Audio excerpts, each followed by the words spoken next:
I hope y'all are ready to get dragged because I am Anna Rumor with PopCulture.com. And I'm Nick Valdez from comicbook.com. Howdy, everybody. This is Dragged. We are going to give our unfiltered opinions about Drag Race because we are two super fans who can't stop squirping like a chirping like a about the show.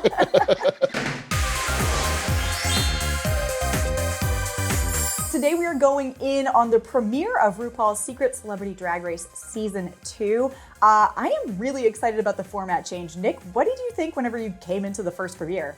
Oh, I blown away by the whole thing. I didn't expect it to be a full competition. I don't know about you, but like seeing the first season was like, oh, 3 people are invited each episode. Then it turns into a whole thing with them. But now 9 celebrities are being recruited for an entire competition where it's a full drag race. And I don't know what you expected, Anna. What did you think? The first season was very like heartwarming. We got to see a different side of the celebs. But I'm a huge Masked Singer fan, and maybe I'm totally off base, but this is like the Masked Singer drag edition, and I couldn't be more hype about it. Right, yeah. It feels like it. I don't know. Do you know who anybody is? I don't know. Okay. Maybe I'm wrong, but I do feel like I've got some good guesses. So let's start with Poppy Love. Right off the bat, You Oughta Know by Alanis Morissette is the perfect song to choose if you are like first time in drag. Yes, comes with a story, you get to be crazy, you get to be wild. So I love that choice for her. I mean, it made sense that ultimately that she won at the end of the day, because it started off with a bang, right? Like just full commitment, and that's what we want to see with this. We want to see full commitment. We want to see, I don't know, just that side of the drag race element of it come out with each contestant. So the fact that she came out swinging, absolutely for it. It was a great way to start the show. I'm all in for the rest of it now, if anything, right? I agree. I mean, I feel like Poppy really added the extra bit of drag where I feel like some of the celebrities are like, okay, choreo and costumes, I'm a drag queen. But there's so much more to drag, obviously. And that little subversive element, the comedy that Poppy was adding, I was like, okay, we're getting somewhere with that. Yes, I agree. It's great to see. It's personality. It's that. Yes. It's the uniqueness, nerve, and talent element that they always. We can't spell out the whole thing, obviously, but we know what we're working with here. Yes. Exactly. Also, Tina Burner is shaking. They're related. They're related. This is everything that Tina Burner wanted out of her drag race experience. No shade. Very talented queen. I have to say, I would say 90% positive that I know who Poppy Love is. Do you have a guess? I do not. Even if they're showing so much of the body, I have no idea. I know. I'm very bad at this stuff. I mentioned that I love the Masked Singer, and this is probably why. I'm like magnifying glass. I'm like, so they have a tattoo. Can I cross-reference that with Instagram? Like, right. I'm pretty sure this is AJ from the Backstreet Boys. Oh, that would be fun. Okay. I love him. He was on Dancing with the Stars, which is why he was like top of mind. So we know he would do something like this. And the tattoos totally match, and he is like all in with Dancing with the Stars, so I could imagine him being really enthusiastic about this as well. I mean, it shows. If that's who it is, it shows. Kudos, major kudos. What did you think about Chakra 7? That was the issue. Poppy Love came out so hard that everyone else had a hard act to follow. Yes. And Chakra 7, while poised and great, it was kind of like the complete opposite performance, right? Like it was kind of like very refined and very like that side of the pageant elements of it, the flowingness of the performance. So it was just different. It was just different. I think like immediately after Poppy Love's explosion, it's what we needed, I think. Yeah, it was a very Park and Bark, like diva essence. and her whole outfit and mug were giving me like space alien witch, which I loved. I could have used a little bit like more energy, but also I have to remember that these people literally are getting in drag for the first time, so. Right, this is their first like performance, so I think that's the other thing too, right? Like it's hard to remember that they look so good, they already performed this segment so well that it's like, oh yeah, everyone's just kind of just doing this for the first time. It's hard to remember. I know, especially because they look so good too. Like they've got the queen's help. So I'm like, oh, this is a professional drag queen. Why aren't they doing everything I want? And it's like, no, calm down. And I'm Every Woman. I mean, that's a great song to break out for your first drag performance. So absolutely. People on the interwebs were saying this is Tatiana Ali. Thoughts? Ooh, okay. I could see it. I'm not committing to anything just in case. I want to. Oh, you're sitting the fence. I get it. Donna Bellissima singing Super Bass by Nicki Minaj. Tell me what you think. Oh, all in. I love me a comedy queen, and just the hoagie and the eggplants and the emojis. 100% it. I love you, Donna Bellissima. She is my vote. I'm picking a winner. I'm going for it. Like, I'm all in. I am so glad that we agree, because I also, the moment she stepped out there and did the limbo with the sandwich, I was like, yes, this is what we want. It's that drag element that we were talking about earlier, where it's like, you just need a little bit of something more than choreo and lip syncing. Yes, I agree. And that's it. You need that personality. And she was like, I'm inspired by big brassy women, which is also always like a check for me, because Yes. I'm also repping for us big girls. So like I'm in. Absolutely. Can't wait to see next week. Can't wait to see every other week. I'm picking my winner. Yes. Well, and so people were thinking, and I am like pretty sure. And the actor's name, I'm blanking on. It's Damien from Mean Girls. That's what people are thinking. What do you think? Okay, I could see that. Okay. I could see that too. Yeah. But like I said, I'm very much sitting on the fence with all these. I'm not going to be fun in all. I'm throwing it out there. I'm swinging for the fences. Good. One of us has to. One of us needs to. I'll be the wild and reckless one. I just thought the voice was very similar, like the speaking voice. I was like, okay, yes, I could get on board with this. I could see that. Millie Von Sunshine is up next. She's doing Sweet But Psycho by Ava Max. What did you think? I really like the look. Like the entire Sweet But Psycho package of the two, like the flame and then I was in for the aesthetic of it all.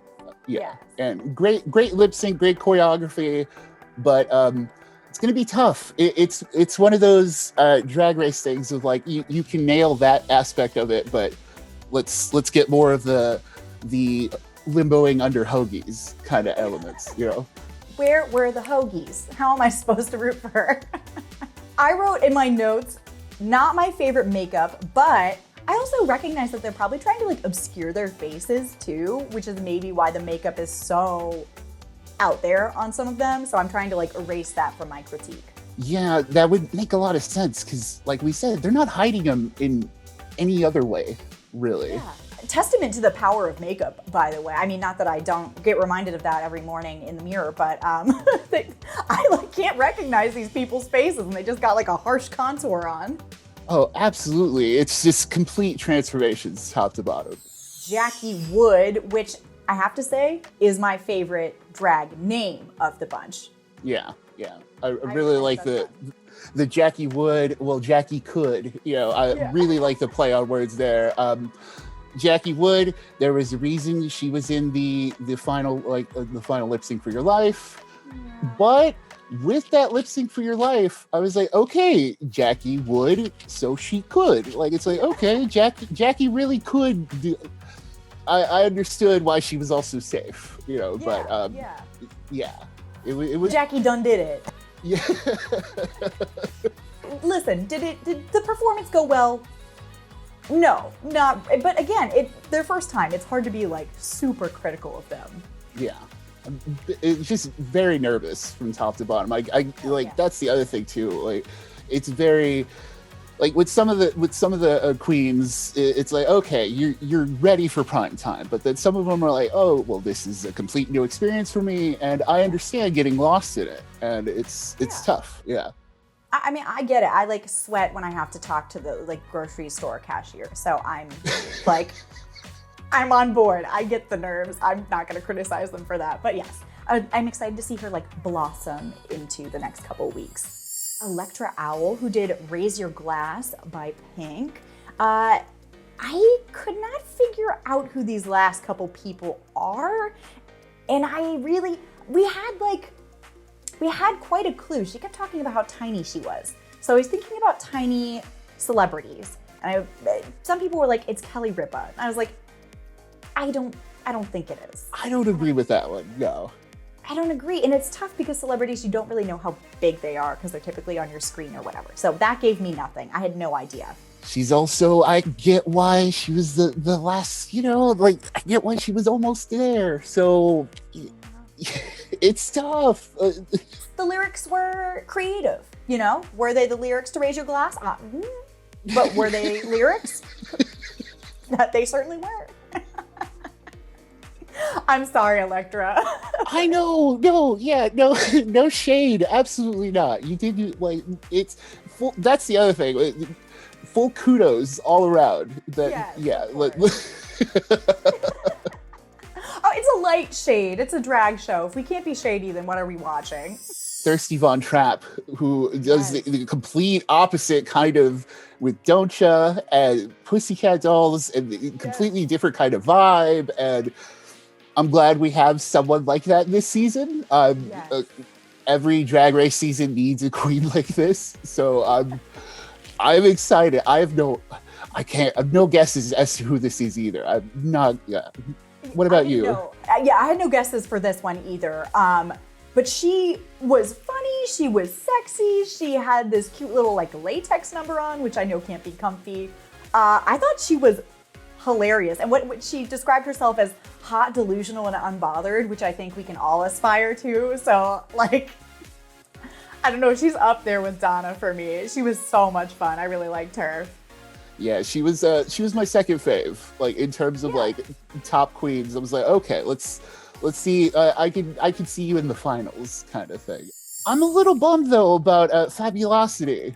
So I had a pin that it was Loretta Devine.